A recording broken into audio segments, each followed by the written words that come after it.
Good morning.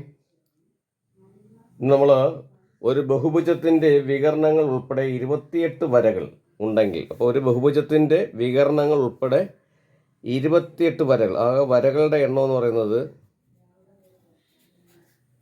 28ആണ്. അപ്പോൾ ആ ബഹുഭുജത്തിൻ്റെ മൊത്തം വരകൾ എന്ന് പറയുന്നത് 28ആണ്. അത് വികരണങ്ങൾ ഉൾപ്പെടെ 28 വരകളുണ്ടെങ്കിൽ വശങ്ങളുടെ എണ്ണം എത്ര ആയിരിക്കും?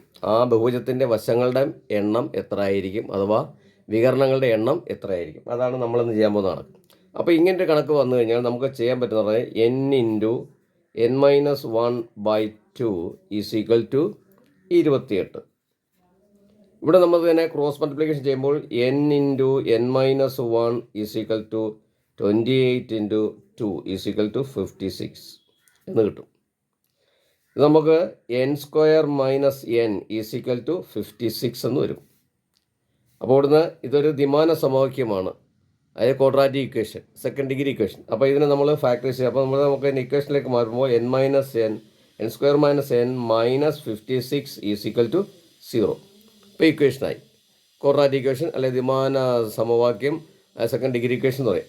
ഇതിനെ നമ്മൾ ഫാക്ടറൈസ് ചെയ്യുക. 56 എന്ന് പറയുന്നത് നമുക്ക് എന്താ കിട്ടും? 7, 8, 56 എന്ന് കിട്ടും.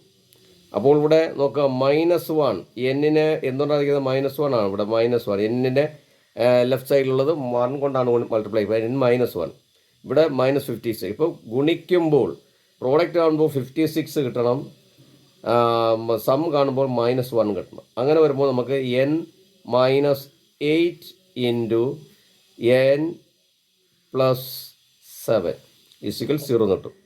അപ്പം 56നെ ഡിവൈഡ് ചെയ്തെടുക്കുമ്പോൾ നമുക്ക് അതിനെ ഫാക്ടറൈസ് ചെയ്യുമ്പോൾ നമുക്ക് 7 × 8 എന്ന് കിട്ടും. അപ്പം n - 8 × n + 7. അപ്പോൾ n - 8 ഈസ് ഈക്വൽ ടു 0 എന്ന് കിട്ടും. അപ്പോൾ n ഈസ് ഈക്വൽ ടു എന്തായിരിക്കും?